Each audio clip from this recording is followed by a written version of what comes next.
Welcome back, familiar to Northside LDN Caramba, and today we've got news on Thomas Partey, potentially a U-turn on his contract. I'm here with my guy Tony Claude. What are you saying, bro? You good? See ya, people. Big up to everyone who's watching today. Thanks. I know this is a little bit of a late one, but me and my brother Notsar, we just had to, put this one up for you guys, the people, to just sleep with today. See ya, people. I'm down here. Big up to you, Notsar, for putting the show together, man. How you doing, man? I'm busy good, day man. for me. I don't know how you're doing. How you doing, bro? I'm good, man. I'm good. You know what I mean? I can't lie. Yeah, it's good seeing you in good health. It's good seeing you in good health. Listen, some good news, in my opinion, but I want to get your opinion first. Thomas Partey, Arsenal. Apparently, David Ornstein's come out and said that Arsenal are potentially going to do a U-turn on Partey's contract and try to offer him a new contract extension. Obviously, there was talks about him potentially just running down his contract. He's only got months left on his contract and leaving on a free. It looks like Arsenal are potentially making a U-turn on that and want to offer him a new contract. What do you make of it? Do you want Partey to get a new contract? Do you want him to leave? Are you eyeing the club going out there and getting Zubimendi? There was loads of talks about Zubimendi. What's your thoughts, bro, on Partey? See, man, I mean, Thomas Partey, in spells this season, definitely. You've seen him when we've paired him with Declan Rice in the middle, yeah. He just sits back and just allows Declan Rice to just go box to box or just help out in the middle or just sit back with Thomas Partey in games that are very, very compact in the middle. I mean, Thomas Partey, this season, yeah, he has improved on like other seasons, basically because of his injuries. I mean, injuries to him 2 seasons ago, a season ago, very, very consistent with him. But this season, he just shrugged off all those injury worries today. As of today, I mean, it's fit, it's ready to play. Again, I don't just know why is it up till now that his injury worries just stopped all of a sudden. So for me, it's just a little bit inconsistent because next season he might go down to that injury treatment table. And I think maybe that's why Arsenal is just a little bit wary about him and his fitness levels because they don't think that probably he would be able to carry the team alone. And we've seen it for seasons now, 2-3 seasons. Thomas Partey can't carry this team alone. He needs help. Someone has to come down and help this guy. Probably maybe Martin Zubimendi. We'll go into that later on.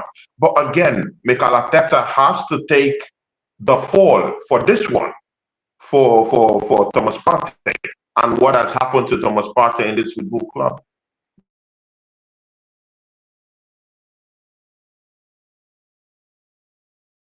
Why? Because our manager decides to go put him in right back. Presumably our best midfielder has been playing right back at the start of the season. It's just, mid-season that Mikel Arteta decided, hey, okay, Thomas Partey, we're just shocking you down there in the middle, and allow you to do your thing in the middle. And again, he shows why he's probably our best midfielder this season. Consistent performances whenever he's down there, hardly makes mistake. I think I want him to stay for at least one more season. I still think Thomas Partey has one more good season in him. And again, Northside, let's don't pretend as if we don't need squad depth. I mean, we're all looking at Liverpool right now. They've run away with the title. Yeah, we're all sad about that. But again, this is the time now where we need to start building for the team for next season. And when you building, you have to also put into perspective that you must have squad in depth. So, I've just seen many Arsenal fans just saying, you know what, yeah, let's get him out, let's bring in some. See, people, you need squad depth. That's why if Thomas Partey leaves, it's only one more signing coming in. I don't trust Arsenal to go into the market to bring 1, 2, 3, 4, 5 players. I don't think so. The worst we'll get in this season, it's maybe like maybe three reinforcements. So, in other words, giving Thomas Partey a new contract is very, very important, very key for me. But again, what I've also heard is that they're bickering about because of his wages. They think is one of the highest earners in the football club, and because they want to bring in someone into the football club, and they think his role would be a big part, kind of, to Martin Zubimendi. So they want him to take a huge pay cut to be able to give him the kind of contract he wants. He wants assurances. He wants at least 2 years, at least a 2-year contract. Arsenal want to give him a 1-year contract. But he's saying if he can be able to get a 2-year contract, maybe just with a wage cut, then he can stay. Personally, I want him to stay because we do need that squad depth next season, so we can go all out and try and see if we can win the league. Do you know what? I completely agree with everything you said.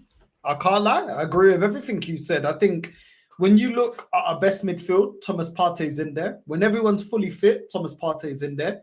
Declan Rice playing that box-to-box role. Thomas Partey allows him to go forward and holds it down, shielding the back line. When you look at getting rid of Thomas Partey in terms of quality, you're looking at Bruno Guimaraes, 80 million, 90 million, potentially £100 million player. We're going to spend that on top of getting a clinical striker? I agree with you. I don't see this club doing it. I don't see the club putting the money down. They already spent over £100 million on Declan Rice. We don't operate like that as a club.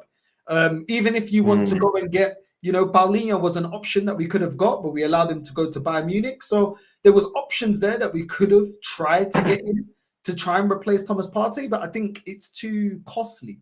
And I think Thomas Partey, for me, more times than not, is up there, our most consistent midfielder, if not our most consistent midfielder. And he's not a player that's on the decline to the point where I'm like, his best days are over. I think he's not as athletic as he was when he was, when he first come to the club, but that naturally comes with age. He's 31 years old, but he's adjusted his game a little bit. He shields the back line and he puts his energy more into recovering and getting the ball back, and his jewels. So I think he's not a player that's on the decline. He's not a player that is, like, for example, Jorginho, where he's at that age where, would you play him in the Champions League up against PSG? No. Would you play him if we got to the final against Barca or Inter? No. That's a player that I'm like, okay, I understand the club only wanting to get rid of that player, like Jorginho.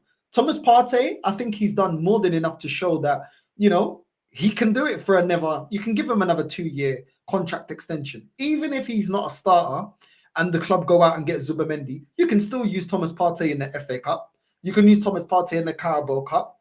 You can use him in the Carabao Cup, exactly. So even if he falls off after a year, I don't think his fall off is going to be so dramatic that he still can't do a job. In this current moment in time, he's arguably our best midfield, and the work that he did against Real Madrid as well, the way he was winning the ball, recycling it, allowing Declan to go forward. I feel like we'll be hard pressed to find a DM that's going to allow Declan Rice to go forward, and we're comfortable that Partey will sweep up anything from the midfield if they try and counter-attack. And that's a credit to Thomas Partey, because a couple of months ago we were talking about, is Thomas Partey finished? And now we're talking about this guy has to start. So that's a credit to what he does, and I think he complements the midfield because, like I said, he can pick a pass, he wins his duels, he recovers the ball back really well, he shields the back line, and he also has something to offer going forward. He's not bombing up and down like Declan Rice. He doesn't need to. His job is to just sit and protect the back line. And I think ultimately, I just don't see, with everything that we have to do, I completely agree with you. Everything we need to do, we need to get a right winger. Let's not forget, Sterling's going back. He's not good enough. Yeah. We need a right winger. We need a striker. We need a number 10 to compete with Odegaard that the manager believes in, because he's not giving Ethan that opportunity. We need a left winger. What's going on with Trossard? We don't know. Martinelli has not been good enough. So we need to spend on the left wing as well. Then we need probably another DM, because if anything happens to Partey or Rice, who steps in? Moreno's shown that he's, as it stands, our best striker. So we're not going to utilize him. I don't think we're going to utilize him anymore as a DM because he's better going forward. Then you look at the back line. We need another centre back. Is Kivior going to make it? I don't know. Wasn't impressive against Crystal Palace. We need better. Let's just be honest. We do need better than Kivior. So, and we need a backup goalkeeper. So this is all before we replace Thomas Partey. So I agree with you. Getting rid of Thomas Partey, the expense that we're now getting ourselves. But the problem is, this club knew where we were weak at. They didn't address all those positions. And now we've got multiple positions that we need to strengthen. Why, once again, you remember a couple seasons ago, Tony, and I'm going to ask you this now. You remember this club told us not ever going to allow players' contracts to run down to the final year. Yeah. We are allowing his contract to run down to the last 5, 6, 4 months of his contract. And now we're doing a U-turn. For me, it's poor planning. Poor planning. I think even though we got, Edu went to Nottingham Forest, the club should still be holding down their best assets.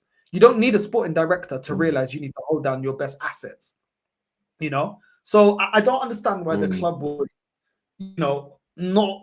If the club were unsure about Thomas Partey or wanted to get rid of him, they should have brought in his successor already by the summer anyway. So they already had a succession plan. They haven't brought in a succession plan, but then they're letting him run down his contract. And now you either accept his demands or he leaves. Because it's completely in his hands. It's completely in his hands, bro. You don't give me the contract? No problem. I'll go Saudi, I'll get the money. And we have nothing to fight because the contract's almost up. What do you make of this, bro? I think it's a howler from the club in terms of dealing with his contract, bro. I mean, not side. It's the same story yet again with Arsenal. And see, people in the chat, I mean, I'm also a common sense Arsenal fan. I mean, these are common sense situations to which Brother Notside have just brought to light. Common sense. Because, I mean, Thomas Partey, one of the standout midfielders this season. Anyway, see, Notside, this is why I think the real problem is. Arsenal want to give him a contract, but they're not sure about his fitness levels. And again, not side, because you're one of those that like looking at things with the eye test. Thomas Partey has not consistently been fit for the football club. So you can imagine now if the club gives him a new deal, or maybe they gave him a new deal last season. Yeah, maybe they added 3 years for him. And then maybe this season he gets cropped, because if we go with the eye test, if we go with the certificates, I mean, Thomas Partey has always been injured. He cannot win you a title. That's the fact. He can't. You can't use him as your #1 defensive midfielder. You cannot do that. So I see reasons why maybe they've not increased, like maybe giving him maybe additional years in that contract. Maybe they're just a little bit very careful, wary about it, but not to the point of just totally winding down. Maybe last season, that was a time when they would have made the decision, a conscious decision. Are we going to keep this guy here? If we're going to keep him, give him 2 years. If we're not going to keep him, bring in your successor and let's just get done with it. So again, it's poor planning again from the football club. I understand where the problem is. It's not with the quality of Thomas Partey per se. They do believe in him.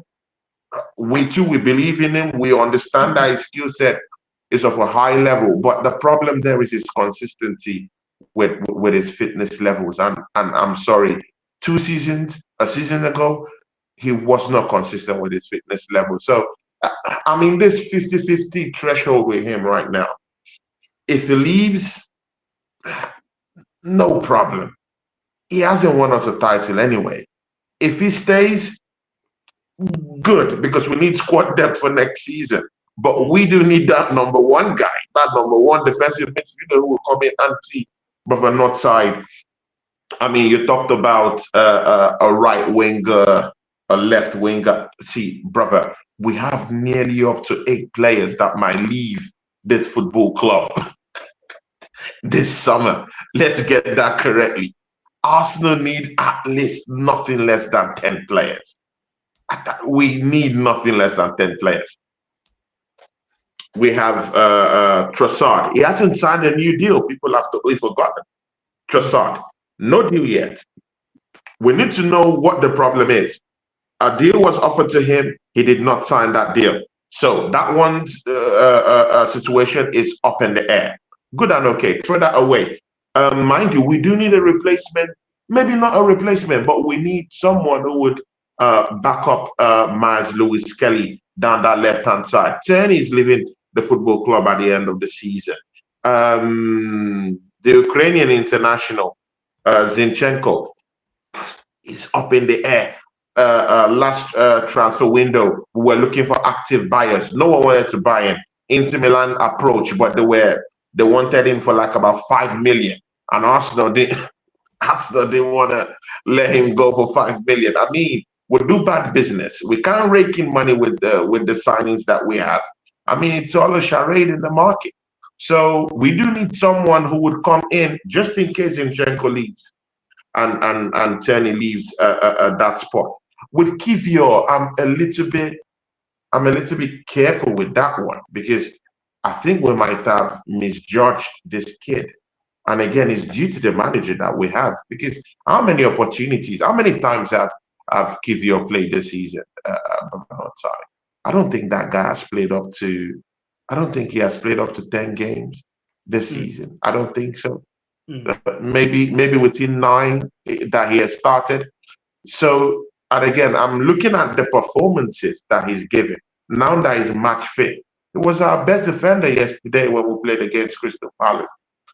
You know, he defended properly. I mean, it doesn't get higher, it doesn't get elite than Real Madrid. Played against Real Madrid, held his own. I mean, he was okay. So, I mean, when we say that centre back, is that what we really want right now? Is that what we want right now? I mean, if we have Kivior that can cover that space for us, and we still have Gabi down there, we still have Saliba. At least Saliba is not going anywhere this summer. I mean, it's not going anywhere this summer. Gabi's injury will be cleared up during the summer. So we have 2 fit centre-backs, and Kivior, who will be a problem. Mind you, Calafiori can also play centre-back also. Timber can also play centre-back also. You know, so, I mean, enough defenders. I mean, when we play these games here, not side, don't you look at our bench? Don't you see our bench? A bench of defenders. I'm tired of the defenders. Let's improve our midfield. Let's get additional players who will come in and help us out down there. We do need squad in depth, because I mean, I know how many times you've complained about us not turning up for cup games, which is true. We're not turning up for cup games because we don't have the squad in depth. Look at Liverpool. It's not such a big squad, but they have quality in that bench. So whenever they decide to rest 1 or 2 or 3, 4, 5 players, they do have quality players from the bench to come in and help out at the end of the day. And we don't have those ones. The only things we have is, it's scraps down there with scrappy defenders down there on the bench. I mean, it's not what you used to win a Carabao Cup, to win a title and to win the FA Cup. To be very sincere, we've lost out this title this season. It wasn't even a chase, just a chase for top 4. To be very sincere with you, I eat my words on that. I thought that we would, take it to the end with Liverpool, but I mean, Mikel Arteta fluffed his lines. He had to take the blame for this. He had to take the blame for this. And Brad Northside, I mean, you don't go into a season. Don't go into a season without preparing. I mean, but don't you think that this club, don't you think, Tony, the fact that, look, if the club was not going to offer, or were adamant not to give Thomas Partey a contract because of injury, then why don't we hear any talk about Jesus leaving? Because he's injury prone. He keeps getting injured. If there's an injury prone player that we need to get rid of, the first one is Jesus. He's on higher wages and he's never available. And then when he is available, he doesn't get into the team. At least Thomas Partey, when available, he gets into the team. I hear that he's missed a couple of games. Fulham, when we drew, dropped points. Partey wasn't available. Villa, we drew. Partey wasn't available. Everton, we drew. Partey wasn't available. But he was available against Bournemouth. He was available against Chelsea. He was available against Man United. He was available against Newcastle and other games. So, and those were games that we dropped points as well. So, listen, at the games that we dropped points, you know what I'm saying? He was only out for about 3 of them. That I can recall, but at the same time, there's players here that are injury prone. Tommy Asu, like if we're gonna go through the list of players that players that are injury prone, but don't even perform when they are fit, I still don't understand why they're not trying to move on these, you know, Tommy Asu's and Jesus's, but yet they're adamant to get rid of Partey because when he is fit, the guy is our best midfielder. And not only that, yeah. Where did he become injury prone? Because he wasn't this injury prone at Atletico. He was this injury prone under this manager. He became injury prone. And the funny thing is, yeah, I had Hooks on earlier on and we was having a conversation and he was like, Ben White. Why is Ben White now all of a sudden looking injury prone this season? Why? Because at the start of the season, the manager was playing him while he was injured. So this is the thing. And now Ben White, every single time he's about to come back, re-injured. Then he's coming back, re-injured. Then he's coming back, re-injured. This is under this manager, bro. So I feel like Arteta's got a lot to answer for in terms of players that had good injury records, all of a sudden becoming injury prone. You know, take away Tommy injury prone. You know what I'm saying? Jesus wasn't injury prone. Ben White wasn't injury prone. Partey wasn't injury prone. But now all of a sudden we're looking at them and they're injury prone. You know what I mean? And it just shows the poor management within this manager. But I agree with you. I think Thomas Partey, for me, definitely one that we need to keep hold of. And I just feel like his quality replacing that and the money that needs to be spent, I completely agree with you. We have so many other positions that we have to go out. And the thing is, we have to get quality. This is the problem. The other issue is when we buy cheap, we buy cheap under this manager, it's not the same as Wenger. Wenger bought Haleb cheap, Rosicky cheap. He bought Adebayor cheap. Van Persie cheap. Look at the quality. Nasri cheap. All these players he bought cheap. Fabregas cheap. And look at the quality. When we buy cheap under this manager, what do we get? Lokonga, Fabi Vieira, Trusty, Karl Hein, Zinchenko. Do you know what I'm saying? Look at the players. They're not great. Kivio. All these players, you look at them and you go, they're missing something. They're not as great. The players that we spent decent money on. Ben White, we spent 50 million on. Been a quality player. Timber wasn't super cheap. He wasn't mad expensive, but he turned out to be a good player as well. Do you know what I mean? Declan Rice. I feel like we overspent on Declan Rice. I'll be honest. I like Declan Rice. I think he's a great player. But is he £100 million plus player? Not for me. Not for me. You know what I mean? I think 100 plus for him was expensive. You know what I mean? But he's a quality player. But we bought expensive. Do you know what I mean? And then, so this is the thing that I'm thinking. Is that when we buy cheap, we used to be great at picking gems. Now we kind of have to overpay. To be fair, Trossard, that wasn't crazy expensive, to be fair. But the thing is like... But to be fair, that's the market order these days anyway. I mean, that's the market order. I mean, if a team tells you, hey, this is how much we evaluate our player, you have to pay that money, man. I mean, tying the player's worth to the amount of money that I mean the club wants. I mean, I don't think we should look at it from that standpoint. I mean, look at Bruno Guimaraes. I mean, he's a 100 million player. I mean, look at Isaac. They're claiming 140 million, bro. 140 to 150 million. We don't know what that kind of price tag. We know this, but that's the market that we're in. Yeah, but at the same time, we need to be shrewd negotiators. When you're saying the same thing that I'm saying, at the end of the season, we need to go out there and buy 6, 7, 8 players. When you're buying so many players, you have to make sure that you make the most out of your funds, which means that we have to be shrewd in the market. We have to go and pick players, for good value and not overpay, because we got so many players we need to bring in. And We are a self-sustained club. We don't have infinite money. We're not poor, but we're not, mad rich. Even eight players of quality, that makes the 250 million they said that we can spend our financial record. Not side. Evaluate a top-notch defensive midfielder right now that you would bring that is not less than 60 million euros. Which one? Which quality defensive midfielder right now, inclusive of Zubimendi, right now in the market, that's below 60 million euros? Zubimendi's like 60 plus. They're all about 60 plus. It's like 60. I mean, not side. So if we're saying Zubimendi is 60, I mean, bro, I mean, add 20 more, you get in 80, 90, innit? Look at Guimaraes.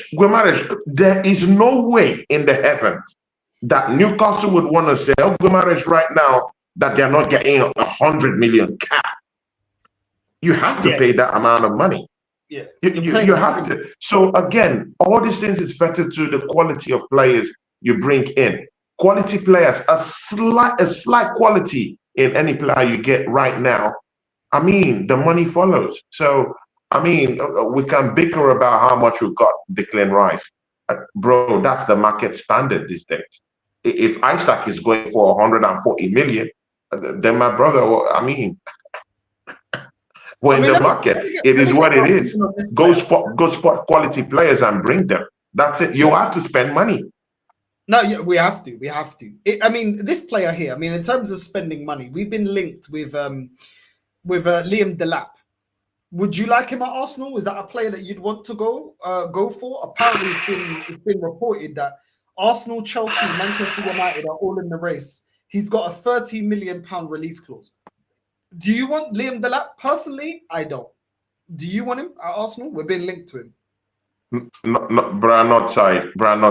Please don't give air to this kind of news. Please, I would like you to, after the show, just change that Delap to Arsenal. Please don't. You're a big channel. I mean, if this guy see these things, and they run with it. I mean, I don't want to see anything to do with all these clowns. It might be a good player to other people, but I consider this kind of players clowns. I don't need these clowns in my. I mean, we have already, as it is, enough clowns in it. Bro, we have 29, we have Kai Havertz, and no one. Wait, someone was here today was saying, hey, Tony, do you agree that we need to sell off Kai Havertz? I agree. He can't give us 20 goals, 25 goals in a season. He needs to go. But you know what? It's not about he needs to go, because do you think Arsenal can flog off that player in the market? The answer is no. No one will be foolish to buy Kai Havertz for even 25 million pounds. No one will be willing to do that. Who would want to? I mean, spend 40 million on a striker that would just give you 10 goals in a season, and there's a high earner in the football club? No.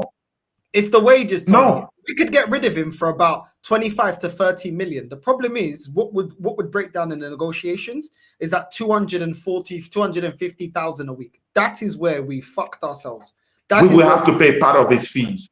Exactly. We might have to pay part of his fees for like 2 seasons. And what's the need for a player you brought in for about 65 million pounds? I mean, do the math. It doesn't work out. So we don't need any of all these clowns like Delap. We don't need these guys. How many goals has Delap scored this season? 12 goals, 2 assists. What is I mean, Arsenal always we do this all the time. What is the basis? We're gonna spread the goals what around. Is the basis? No, bro, it's painful, bro. When I hear all this type of, bro, why is this guy being linked to the football club? What has he done? He scored only, guys, see. Liam Delap has only scored 12 goals this season with 2 assists.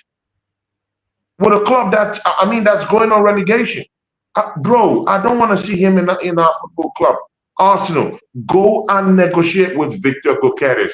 Bring that killer to this football club. If you're not negotiating for him, then go break the bank for Isaac. Do it now. Bro, Osimhen is down there waiting for a club to come pick him up. He's waiting for a club. Bro, I mean, it doesn't, Osimhen, Gyökeres, Isaac. If we want to win the league next season, we need to go and buy an assassin in front of goal. Not sad. I think you agree with me on this one, bro. I mean, that's the one we don't have to fluff our lines. I mean, it hurts me that we'll have to give a guard of honor to Liverpool. I mean, oh my days, bro. That title was ours. I hear that, man. That title was ours. It was written in the stars that we should win the start of the season. Declan Rice or maybe the Gabriel stars didn't align for me. Those are the two. Declan Rice or Gabriel for captain for me.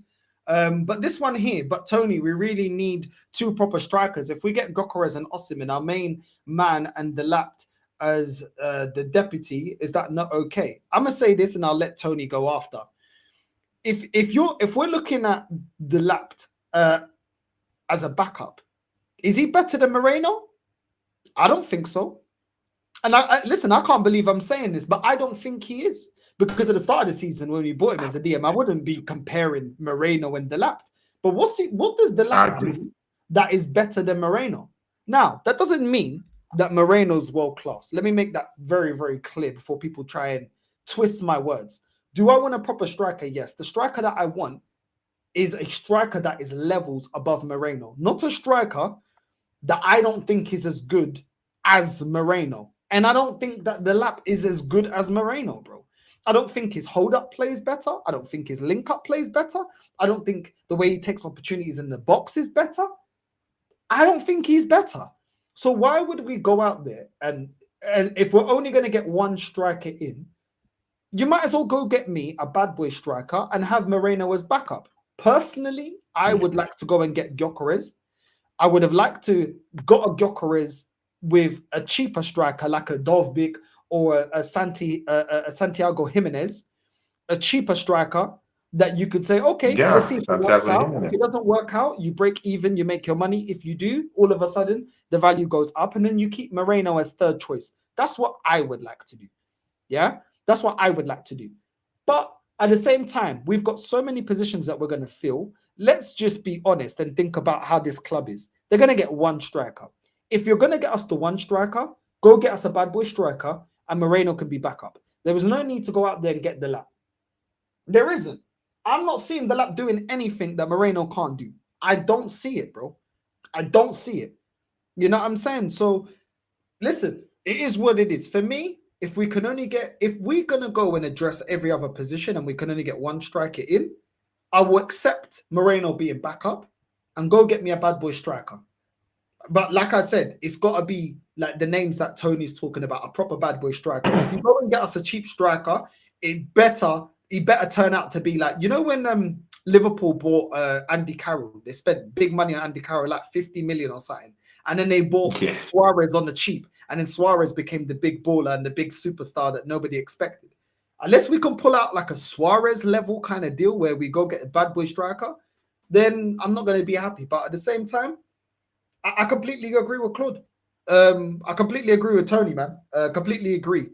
Do you see, you know what I mean? Do you see the club going out there and buying two strikers and addressing the other holes in the team? I don't. Not signing. I mean, that question, you know, I mean, see, people, I mean, not side knows the answers to this question. We couldn't even bring in a striker to win the league for us. So, I mean, why do you think this? I mean, why do you think this football club will go for two? The thing there is that this football club loves Kai Havertz. I mean, to be very sincere with you, I mean, that's a big heartbreak for any of you fans that maybe don't like Kai Havertz. He's here to stay. He's going nowhere, you know. So, and because even when Mikel Arteta was going for Victor Gyökeres, for Sesko, he told Sesko, see, Sesko, you're going to play second fiddle to Kai Havertz, who is our main striker. And that's why Sesko was having shaky legs in coming to this football club. So, I mean, we've bastardized our chances out there too, you know, with our behavior in the market too. Instead, I would say, let's get a Sesko as a backup striker. Sell Gabriel Jesus. Have Kai Havertz in the club for squad depth for the Carabao Cups and the FA Cups. And bring in Sesko as a backup striker. No, as a backup striker, and then bring in Victor Gyökeres. So we have two strikers, a Gyökeres and a Sesko. Everyone that watches that league, Tony, I don't watch that league. Everyone that watches that league says he's rubbish, bro. They all said he's not worth the hype. And I don't know if you know, the chat has just reminded me, Jonathan David, his contract expires. He's a free agent. There you go. Financially fine. Jonathan David on a free. If he kicks off, then great. You've got a massive asset. If he doesn't, then you can sell him for 30, 40, 50 million, whatever the case may be, you're making a profit. That's a win-win situation. That makes sense to me as a backup. It's a win-win situation. Yeah. Then you go, but we need a major main striker. A main striker. Gyökeres, Osimhen, Isaac. Then I don't care whoever we have assistant who plays second fiddle. Just get me that main striker. We need that goal poacher. That's the number one. That's just what we need. Then any other person could be any surprise person. Just like you said about Suarez. When he came in as a surprise kind of signing. Anything can happen. So again, I'm not going to judge Sesko based on his performances in Germany. But again, if we bring him in as a backup, no problem. Anyone can play second fiddle to Gyökeres or Osimhen. Any of those ones. I don't care. Just get me a main striker who can put goals for me. And then we need to work on that left-hand side. Because Arsenal fans would like to get carried away. I'm carried away with our Champions League run, but that's a different story. I am not carried away with what Martinelli is doing right now, guys, because I've seen some, Arsenal fans, they started changing their tone with Gabriel Martinelli. I have not changed my tone. Since the start of the season, he's been very, very poor. We do need a left winger who will come to this football club and put that place on lockdown. So all these new leads of life I'm seeing Martinelli is playing this way just because of he doesn't want better to go recruit a more better player. That's just why. Or he wants to improve his contract. Any of those two, and I'm not buying it. So we need to go into the market and make sure we go buy a left winger. I don't know why Nico Williams, I don't know why that deal hasn't been tied. This sporting director we have, he has a reputation of tying up deals so quickly. I'm surprised in his first season at Arsenal, he's actually even taking this long to even wrap up deals, because normally he wraps up deals 2-3 months even before the time. His record he has at Atletico and some other clubs I've heard. So why is it at Arsenal that we can't wrap up deals 2-3 months before the summer window? Right now, he knows the Spanish market. He should be tying up that deal for Nico Williams right now. Let's give him a chance. I think I will agree with you if we move in the summer the same way we have been. He's only just come. He hasn't been here all season. You can see him at games. I mean, you've seen him when we're watching the games. He doesn't look impressed in our league games. He does not look impressed. So we will see if we're more proactive. I mean, I completely agree that we need to be proactive. I hate the fact that Arsenal sign a player late in the window and then we stretch it and announce it for 2 weeks. Waste time. I hope that Berta is given the power that Edu claims he wasn't given. And I hope he's able to get deals wrapped up. And I hope that he doesn't have to go through the manager. The sporting director should be building whatever the club want beyond Arteta. It shouldn't be around Arteta. It should be, regardless if Arteta stays or goes, this is the style of football that we want. These are the profile players that we want. This is a group of players that we want. And we will get a manager that can work with these group of players and can implement the style of play that we envision for the players that we target.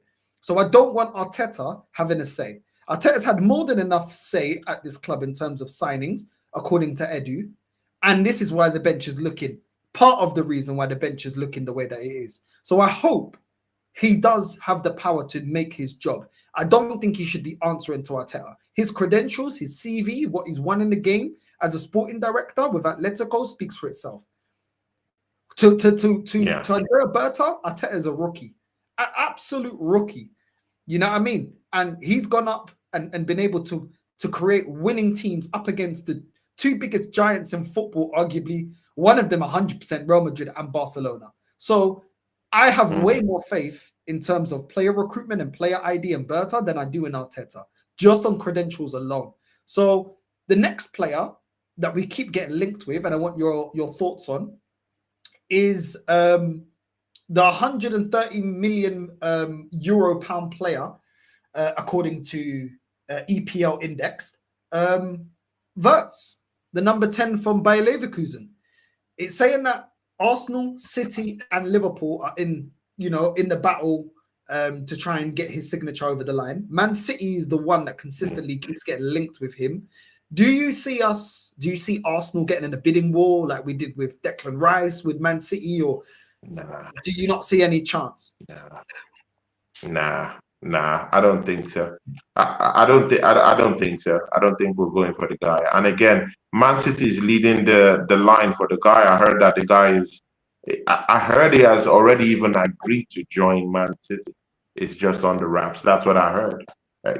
Man City have that on the wraps. And again, mind you, Man City won't have the kind of chest that they had to actually treat a legend that they had, Kevin De Bruyne. I mean, to just push him out of the football club even before the season ends. They already know he's going. So you already know, bro, you know how this guy is out. I mean, you know how Man City and all these elite clubs do the business. I mean, they tie up deals so quickly. The only reason why we've not heard anything is because of the Champions League status of Manchester City. Once it's confirmed that City is going, it's qualifying for the Champions League, rates will be going down there, man. I mean, next season, Kevin De Bruyne will be off the football club, off the table. He will come in, he will sit down there. Mind you, don't throw that fact away that it's a German invincible. I mean, he won the invincible title with Bayer Leverkusen, was it not last year? So I mean, he's a cool player. I like him. I mean, it would have been a player to just pair with Declan Rice and just, just roll with it. But Arsenal, you trust Arsenal? They will never go for him. And again, his price tag doesn't even do us justice again. I mean, if you're going for it, you should be tabling up to 80 million. 80 million. And Bayer Leverkusen don't want crappy money. I mean, they don't want we'll pay 20 million over 5 years. They want a lump sum of the money. And Arsenal isn't really doing that kind of business right now. We're looking for businesses that we can be able to pay, over 5, 6, 10 years. But these other clubs, they want to do it for just, 2 years and pay up the money, 2, 3 years, pay up the money up front, and it's as good as they. But Arsenal, I'm sorry, man, we're not in for that guy at all. It's all news, it's all paper talk. It's all paper talk. If there's anybody we're going for, it should be a Chelsea player. It should be a Chelsea. My words, we might bring in a Chelsea player in the summer. We all know that we were crying out for a striker. The money that they want for VIDS is around the money that Newcastle want for Isak. If we're not going to put the money down for Isak, why are we going to put the money down for VIDS? It makes no sense. Some people may argue that we need the striker more than we need the number 10. I think we need both. But the fact is, even in a position that we really need quality, we're not willing to put down 130. So why are we going to bring 130? I think also the fact that this manager loves Odegaard. I don't actually want him. I don't know. Not that I don't want him. Let me rephrase that. That's not what I meant. I don't think Arteta will want to bring real competition for Odegaard. He doesn't. He can discard Ethan because Ethan's a youngster that's just come through the academy. That is why he can disrespect him the way he is right now. Yeah. But if he brings the VIDS, he can't allow, the fan base will not allow Odegaard to keep dropping stinkers while VIDS is on the bench. They won't allow it because they'll be saying, VIDS is on the bench. 130 M's. Odegaard's got a whole bench. You know what I mean? And that's the thing. I just feel like I would love to see Wirtz come into Arsenal, but I just don't see us putting the money down. And in the chat as well, you man made a great point as well. You know what I'm saying?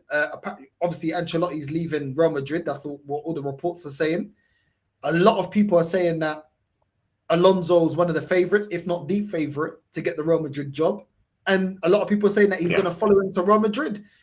We're not competing with Real Madrid. Let's just be real. If Real Madrid want him, he's gone. If Man City are serious about getting him over the line and they can offer him that starting number 10, let's be honest, with Kevin De Bruyne leaving, he's going. He's going to City. They win. Pep is Pep. It sells itself. That process there sells itself, man. Treble winners, dominated the Premier League. Pep Guardiola, multiple Premier League winner, constantly wins. It goes. So look, even if Arsenal don't get Wirtz, which I don't think we will, go and get us somebody with quality.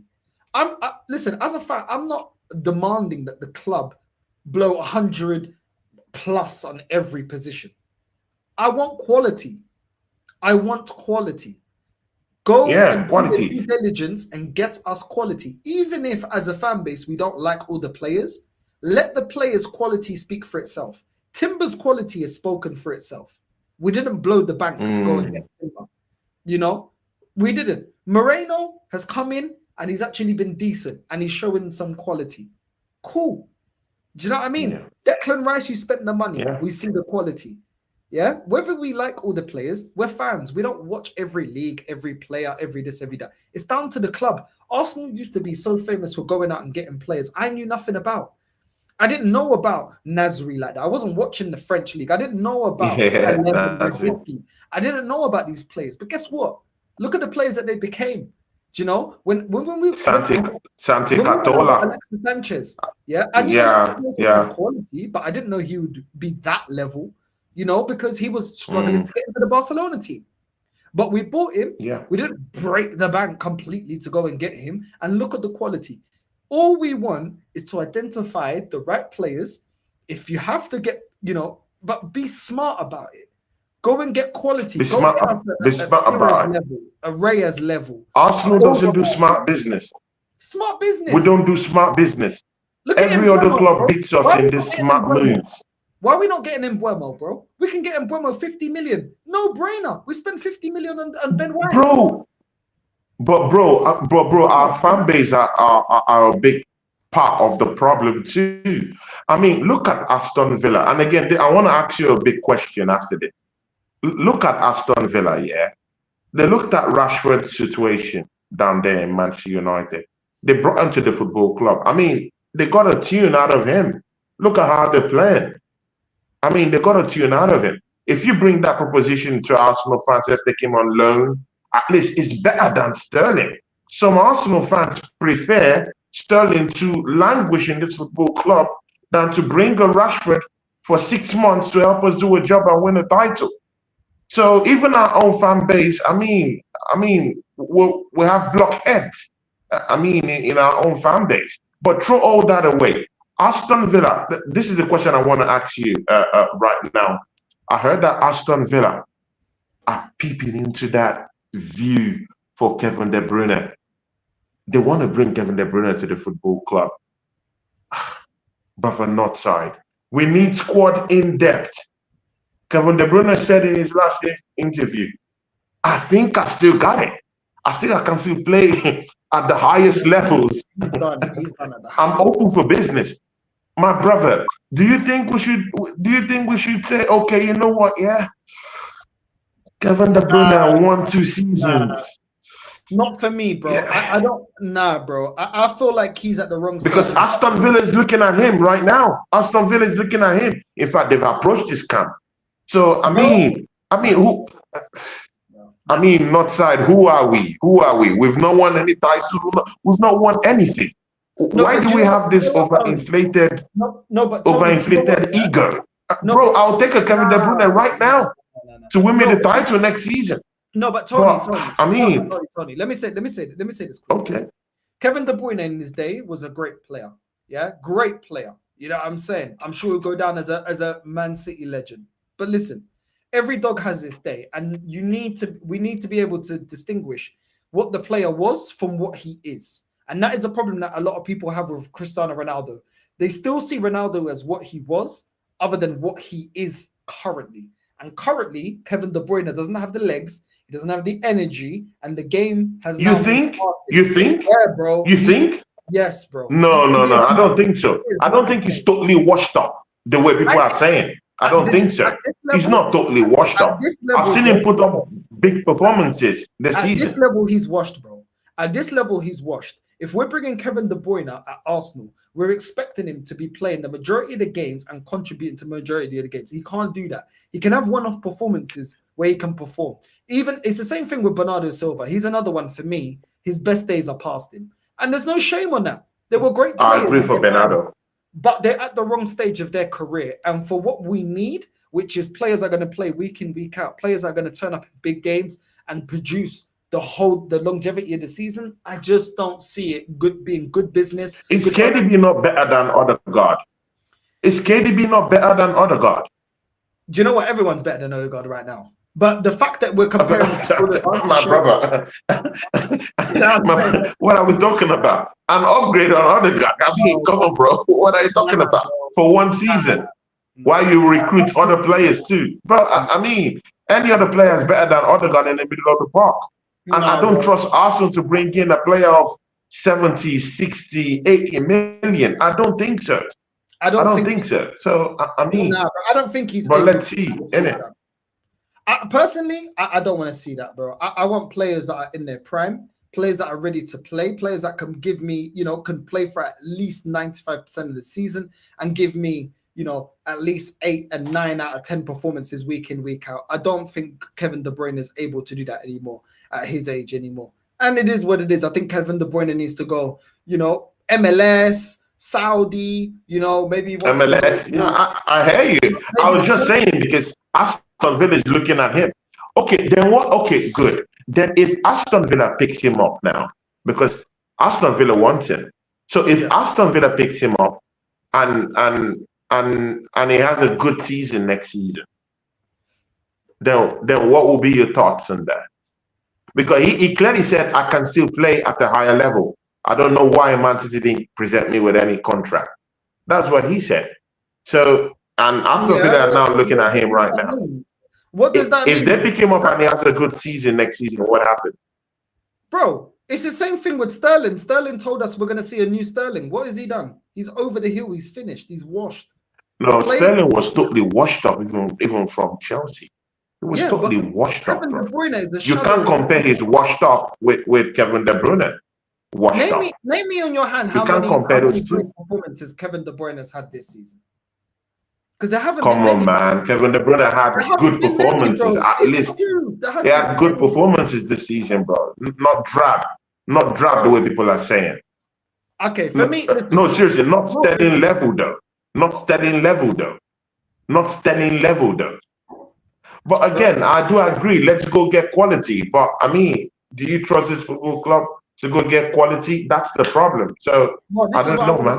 The last one I want to ask you, a next player that's been linked with us. And funny enough, you mentioned Chelsea, and he's a Chelsea midfielder. Andre Santos, he's on loan to at Strasbourg in Ligue 1, 20 years old, Brazilian central midfielder, valued at 25 million euros. And he's been linked to Arsenal, apparently. He's had, at Strasbourg in Ligue 1, he's had 28 appearances this season, 9 goals, 4 assists. For me, straight away, let me just say this. I am tired of us getting hand-me-downs, leftovers, players that are not good enough to get into our rivals, and we take them. I just want to say that. The Sterling experiment didn't work. Willian experiment didn't work. Silvestri's experiment didn't work. Welbeck experiment didn't work. Peter Cech experiment didn't work. David Luiz experiment didn't work. I am tired of us getting washed out hand-me-downs. Now, this player is obviously a player on the rise, but he's not. If he's not starting for Chelsea, I don't want him, bro. If Chelsea have not been playing him, I don't want him, bro. I don't want him. I'm sick and tired of players that our rivals either want to get rid of or are a bit indecisive about, and we're looking there considering if we wanted him. I remember the last transfer window was getting linked to Rashford. No, I don't want these bums from our rivals. And the thing is, I'm not even going to say that so much that Andre Santos is a bum, but bro, we've specifically spoke about Gyökeres. We're talking about Bruno Guimaraes. Yeah. We're talking about VIDS. And now we're talking about Andre Santos. Bro, come on, please. What are we doing here? Yeah, hopefully these links are just rumors, but we are no longer at the stage of, oh, let's go and get a Lokonga, Fabi Vieira. Maybe he'll turn. Nah, fuck all of that. We need to get world-class players. There's no point building a team to compete to then go get players that are bit part players. What did we spend all this money to get to this position for? That we're competing. Because whether I like the team or not so much the team or what Arteta is doing, we are competing. Nobody can deny that we are competing. The problem is we're not getting over the line. So go get players that get us over the line, that make those difference. Is Andre Santos going to be performing on a weekly basis to get us over the line? Is he the difference maker? Is he going to put Declan Rice on the bench? No, he's not. He's not putting Declan Rice on the bench. That's the position he plays as an 8. You know what I'm saying? He's not going to put Declan Rice on the bench. Yeah. So why are we bringing him? What's he going to actually bring to the team? So for me, Andre Santos on loan, Strasbourg, I don't care if it's on the cheap. I don't care about cheap. I care about quality. You know what I'm saying? Tony, what do you make of this, bro? What do you make of this? Bro, another charade again. I mean, me and my brother, Southern Guinea, shout out to the Southern Guinea. I mean, we've talked about it. Me and the Southern Guinea, we were supposed to have couple of shows in the transfer window, but we just talked. We said, you know what, these idiots are not going to sign anyone. Just throw it away. You know, we just didn't. Always, even in the chart, big ups to Southern Guinea. No way. See ya, people. I don't want to see any dusty player from Chelsea. Enough. I mean, this is the only football club, they keep on disrespecting us. And they go to that same place, where you've gotten that. Bro, Arsenal Football Club is just like it's just like a girlfriend, This our relationship with Chelsea. It's just like an ex, that keeps disrespecting you, But then you go back there, you say, "Oh, please, I need you. I love you. I'm so sorry. We can still make it work." And then you go, and then you give her money. You give her like £2,000, and come on, let's get it rolling. And she says, you know what? I found another guy. Let's have a break. And then you take a break again, and then you say, hey, after like 6-7 months, you go back again, and you say, I will do good by you. Okay, I'll buy you a car. I'll take you on a shopping spree. I'll take you to holiday. I'll take you to the Wall of China, the Great Wall of China. I mean, Arsenal caught that crap with Chelsea Football Club. I don't want to see any guys. See, read my lips. I don't want to see us get any more signings from that dusty club, Chelsea Football Club. And again, why? See, bro, have you ever thought that why isn't Arsenal ever linked with the best of the best in football clubs? Just leave Chelsea out of it, Why are we always linked with the most shameful, disgraceful players in a football club? Why? This same player we're talking about that's linked to Arsenal, this same guy was shipped to Nottingham Forest. Guys, let me know if I'm wrong. This same guy, I think, it was in Nottingham Forest. He couldn't do anything down there. He didn't even get game time down there before he was now shipped to Strasbourg. Guys, if any one of you still think, I mean, he has a decent record in France. Guys, listen to this. He has a very, very good record in France right now, this player in France. I think he has scored maybe 9 goals with a couple of assists, 4 goals. By Ligue 1 standards, that's a decent season for him. But again, guys, unlike you guys, I disrespect these other leagues. I don't really think these European leagues are really leagues to go by. I don't go by their numbers. These guys are clowns. PSG is already winning that league on with 78 points. The second is Marseille with about 55. bro, guys, this league, I don't respect them. These are clowns, bro. And that's why I'm relishing, not side. That's why I come down to the Champions League. See, that's why I'm relishing my chances in the Champions League. I can't wait. You know, I'm just like that soldier who's just licking his lips, waiting for my prey. I'm the predator. They're my prey. I'm just waiting. All these European pranksters, yeah, I can't wait for them. You know what? Yeah, Arsenal might lose or might draw against all these Brentfords, the Crystal Palace. I mean, these guys, they know us. They know how to play against. And that's why I can't just wait for this PSG game. That's the only competition we have anything going for us. And it would just be nice to just smack PSG up in the first leg and go down there to France and smack them up again, and get into the finals. Getting back to the story again, yeah, I don't want to see that guy here. Yes, he scored 9 goals in France. That's France. Good record down there, good, no problem. But that's France. PSG has already won that title already. No one is even chasing them at all. It's a horrible league. So, I mean, it should stay there. I don't need any Chelsea players. Enough is enough. Bro, why can't we just go to respected leagues and go get players? Well, bro, what is this? Why must we go to Chelsea all the time? This is, bro, it hurts me, bro. It hurts me, I hear it. Maybe why do we have to go to Chelsea all the time to go get their scraps? We go get their scraps. Bro, we don't even go there for their big-time players. Bro, take it from me, people. Cole Palmer is very, very unhappy in Chelsea right now. That guy wants to play Champions League. You don't want to tell me, yeah, that Cole Palmer doesn't want to play Champions League. Why can't Arsenal go down to Chelsea and tell them, you know what, yeah, you guys have robbed us blind with the signings of Peter Cech, Gallas. To be fair, he can still qualify for the Champions League. Bro, he could. Please, guys, just give us Cole Palmer. We'll pay the money. Let's do business. Why do we have to be at the back end of shocking deals from Chelsea Football Club? Enough is enough. Let them keep their players. I don't need any of them. Keep your Chelsea, keep your players.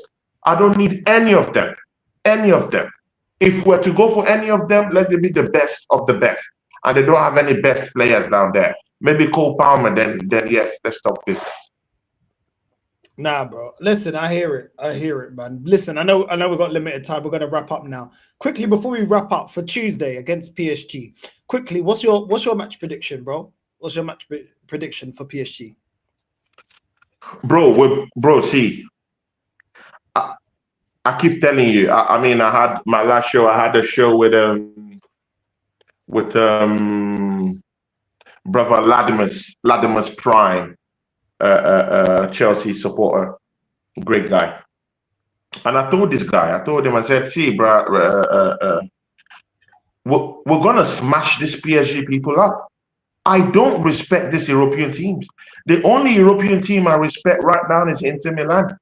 If you're not Inter Milan, I don't respect you. These guys are clowns, they're pranksters. You know what, yeah? See, look at PSG, yeah? Look at what Aston Villa did to them. They nearly lost the semi-final space to Aston Villa. Yeah? So, and these are a team that have already run away with the title in League One down there. Yeah, 78 points. That's where they are in.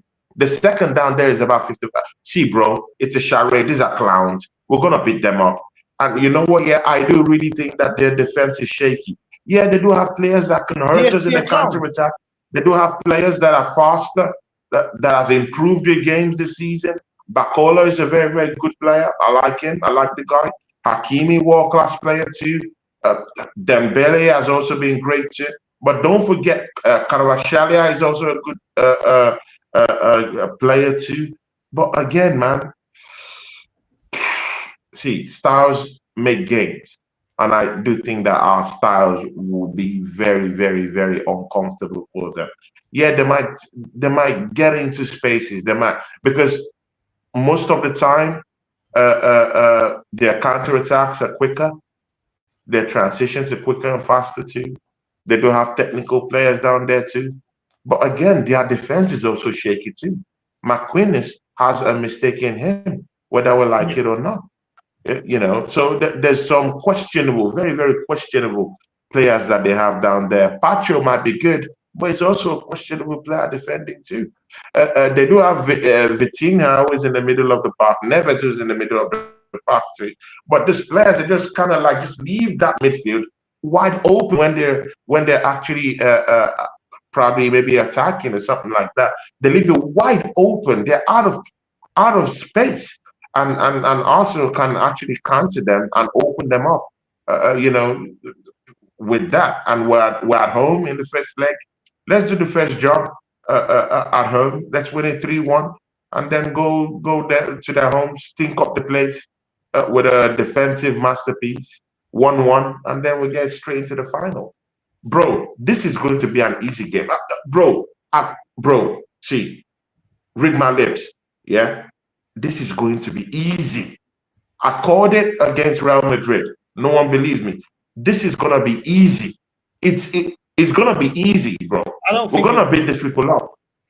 I don't think it's gonna be easy. I hear your. If it's maybe Inter Milan, I'll be wary about it. But bro, you see this PSG? They're pranksters. They're clowns. We're gonna smash them up. I do agree. We're gonna smash them up. Pacho, defensive. He has defensive frailties that we could actually exploit. McInnes is older, he's not faster, he's not quicker. I think we can exploit that too. I agree. I do agree in the sense that the defense can get got. I agree with you. I do agree that we do have enough to beat them if we play at our best. But at the same time, they are a dangerous team. They can hit you on the counter. They have beat Liverpool this season. They have shown, you know, that they have improved throughout the season. Cavacelia as well scored some good goals. They've got, you know, a couple of individuals, Vitinha as well, Baller, Neves as well, Jean Neves doing his thing at PSG as well. So they do have quality in that team. Are they the most frightening out of the last three? No. I still put Barcelona ahead of them. I still put Inter ahead of them. But I do agree they can get got at. Is it going to be easy? I think we need to let's see if this team can consistently perform. Let's see what we do. I think we should be able to beat PSG. But look at the Crystal Palace game. We can be inconsistent when we want to be. This whole season we've been inconsistent. And bro, that's Crystal Palace. That's Crystal Palace. That's Crystal Palace. No, bro, don't conflate. Not that you keep doing this all the time. Don't conflate our form, our domestic form with our European. Bro, these European teams are pranksters. They're clowns. Yeah, bro, there's a reason. I know you don't believe it. I know you don't believe it. This is the best league in the world. Hold on. Are you telling me Crystal Palace are better than PSG? What I'm telling you is that teams like Brentford, Crystal Palace, they know how to face Arsenal. They know what to do to face Arsenal. And that's why we drop points to this kind of teams in the league. And again, this league is a very competitive league. It's the league where a team like Ipswich will make it hard for a team like Chelsea, who is actually looking for top 4 this season, and beat them at home. We've seen it in this league. In League 1, it's not like that. The best beats the last. Easy. They smash them up. They cut them to pieces. Bro, see, Crystal Palace understand how we play. They know how to, you know, just sprinkle the spice in it and try to get something out of us. But you see all these PSGs, this Real Madrid, nah, they don't, bro, they don't. And there's a big downturn in European football. These guys don't know how to keep pace with how we play. Look at Real Madrid. It was easy for people to say they would smack us up. But it clearly showed that they don't even know how to keep pace with Arsenal. Only our pace. We didn't even have to do anything. How we're so quick in our counterattacks. How we're so quick in our transitions. How we use our the players on the width areas. Bro, Declan Rice, box to box. See, guys, they don't know how to cope with our speed, with how we play. And that will be the same thing with PSG. Yeah, they do have fast players in Bacola and Caravaggio, but you know what? Yeah, even They knew how to do Dembele it in some around spaces Liverpool, is Floyd. very dangerous. They knew But how you to know do what? it Yeah, around I Liverpool, trust Floyd. my back four. The not side. They You knew how to have to do it trust around your back Liverpool, four. mate, to be fair to Trust your them. back four. Let me just say this. You keep saying it because they're not in the Premier League, as if teams don't do their homework on other clubs. They do. Yeah, they do watch our games back. They do play our games back and create a strategy in how Real to beat Madrid them. did their homework Yeah? and they got No, smacked but up. Real Madrid, but Real PSG are Madrid, playing. Real But Madrid did their hold on. homework. They got Let me land my smacked up. point. Let me land my point. Let me land my point. Teams are going to do their homework. Are all teams effective in doing that? No. Can you say that PSG are playing, that Real Madrid are playing the same way as PSG? No. PSG have been way more cohesive. The team is actually more balanced. They've actually created a team that complement each other, while Real Madrid has been all over the place. So it's a different scenario. It's a different situation. But Real Madrid have got the history. So both teams are playing completely differently this season. So the situation is this: Liverpool have already lost to PSG. Liverpool are no bums. They're about to be crowned Premier League champions. They're from the Premier League, and they were able to keep up with the pace of Liverpool. So I don't think the fact that they've beat Liverpool and they're playing consistently really well. Luis Enrique's got them playing really good football. He's no mug of a manager either. You know, a manager that's won major honors before as well. I do expect a different challenge from PSG than I did Real Madrid. It's a different circumstance. Should we have enough to beat them? Yes. But I don't think it's going to be as simple as you're making it, bro. I'm going to be real. I don't think it's going to be as simple. Do I expect us to win? Yes. Do we have enough to win? Yes. But the players and the manager can't be cocky. They can't be cocky, because if they're cocky, yeah, we may fall under the same fate as Liverpool. There's always a chance. And I'm sure when PSG went up against Liverpool, you probably thought Liverpool were going to win that. I thought Liverpool were going to win that, but they didn't. So we'll see. No, we will see. no, I thought PSG would win. I said it, Well, bro. I come with receipts. Go to my channel. I said that PSG was gonna beat Liverpool. But you talk about these clubs, yeah, bro. Like they don't know how to win against Premier League teams, but yet PSG, that you don't rate that highly, knew exactly how to convincingly beat Liverpool, who are English champions. This is why they do deserve some respect. They do deserve some respect off that win. The same way we. No, you need to look at the form of Liverpool before that matchup. They went out to Plymouth in the FA Cup. Bro, I mean, what are we talking about? They drew in the league. They got out in the Carabao Cup. They got smashed up in the Carabao Cup. They got out by Plymouth. I mean, they were in bad form. Because so you need to look at the signs also. Because you praise Arsenal when we beat Madrid, and fair enough, you praise us when we beat Madrid. But when PSG beat Liverpool, who are English champions, they don't deserve no credit. I think both teams deserve credit. Both teams are on good momentum, and both teams, it means that both teams are going into the game with a load of confidence. I think they're going in it with a load of confidence. Yes, Aston Villa could have got at them. Yes, but they weathered the storm and they got through it. Do you know what I'm saying? So both teams deserve credit. Both teams have weaknesses, and we'll see. I won't say that it's easy, because I don't think it's easy, because we're playing well, but we got no European pedigree, and I can't trust this team because they turn it on and off whenever they feel like it. That is true. They do turn it on and off when they feel like it. And going into the Real Madrid game, yeah, we haven't been playing great this season. We haven't. So there's reasons for and against. To say it's easy, I think is a bit much to say it's going to be easy. But yes, we should be able to beat them. And if we don't beat them, then we'll have that discussion. No one agrees with me. They call me a madman until we face PSG and make it look easy. And then people would say, oh, Tony, okay. I mean, I've heard it before. Bro, I've heard it before. I told them against PSV that we're going to smack these people. We're going to make a public show of PSV. I told them. They laughed at me. Well, no problems. But you are going to see. No, bro, I told you this thing against PSV. Yeah, bro, they all laughed at me. I said, we're going to smash it. Bro, what we're going to do to PSV? Look at what happened against PSV. We did it against Real Madrid. They said, surely Arsenal is out. I mean, not side was like, surely we're out. They're going to beat us up. Even Lee Gunner said, oh my goodness, they're going to smack us up. There's no chance in heaven that we're going to win against Real Madrid. I saw it. Bro, when I see a European team I respect this season, I would say it. But not this team, not this pranksters, not this clowns. Bro, they see I have Pacho, who he's a good defender, but I still think he has weaknesses. McQuinness is a complete clown. We're gonna, bro, Aston Villa nearly, I mean, they only did a comeback. If we find those kind of spaces, we're gonna make it look easy. Trust me. And again, you can laugh all you want against Crystal Palace. Why didn't we, bro? Why should we be putting that much effort in a Crystal Palace game when the league is off? The stars are aligning in the Champions League, bro. Where your stars are aligning, you leave it up and you want to go align in some other galaxy. Come on, bro. What are we doing down here? Let Crystal Palace have it, bro. Let them win that galaxy. No problem. Bro, I'm talking of in another galaxy, in another world, yeah? In the Champions League world in Europe. Bro, that's what I want to win. I want to win the big one.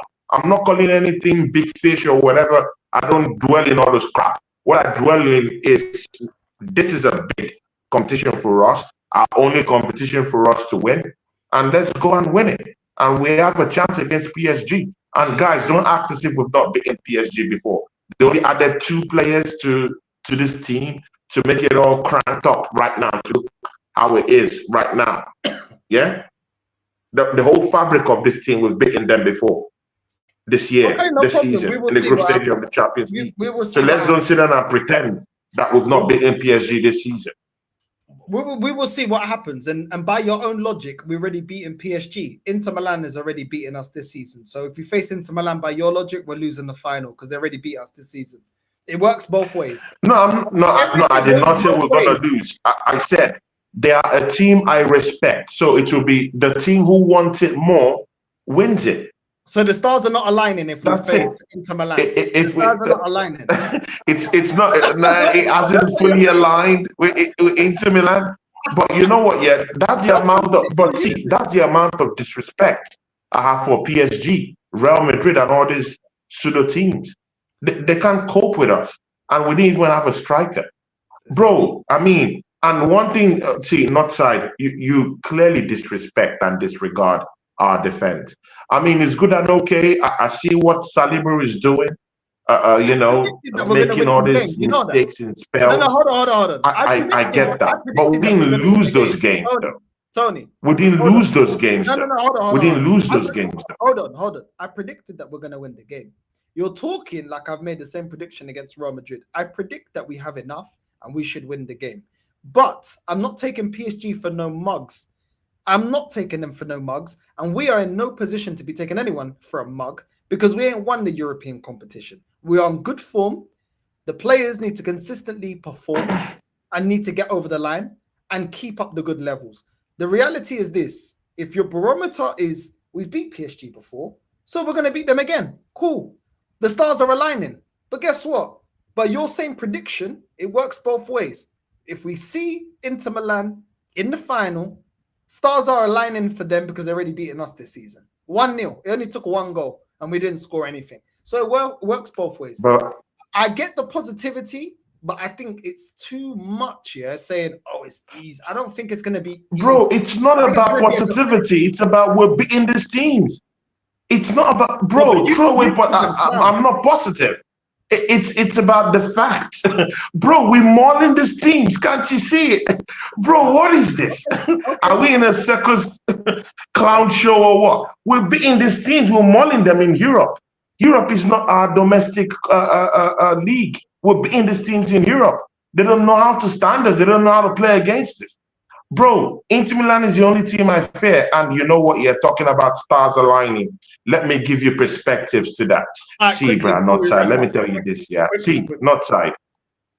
See, not side, yeah. 4 Champions League finals that have been played, yeah? In Munich, yeah? The finals, yeah? That have been played in Munich, yeah? See where the stars were aligned. Have been won by teams that first won their first Champions League. Guys, talking about the stars aligning. Guys, Marseille won their first one in Munich in Germany in the final. Chelsea Football Club won their first one. See ya, people. Arsenal, the stars might yet align. We might be winning our first Champions League in Germany, guys. I mean, not side. I'm just saying, man. I'm just saying. Let's go. See PSG. I want PSG so bad. I want to see them. I want to meet them. We'll have them at home. Bro, see, people, yeah, come at me. I'm so sure about this PSG win. No one said on Tuesday. I'm so sure, bro, guys. Guys, people, when you look at me, do you think, bro, I'm not joking. This is serious. I think we're gonna beat PSG. I think it's gonna be 3-1. It's gonna be merciless on the day. We're gonna smack these people up, and then we'll go to Paris and stink the whole place with, with a low block, and just win the day.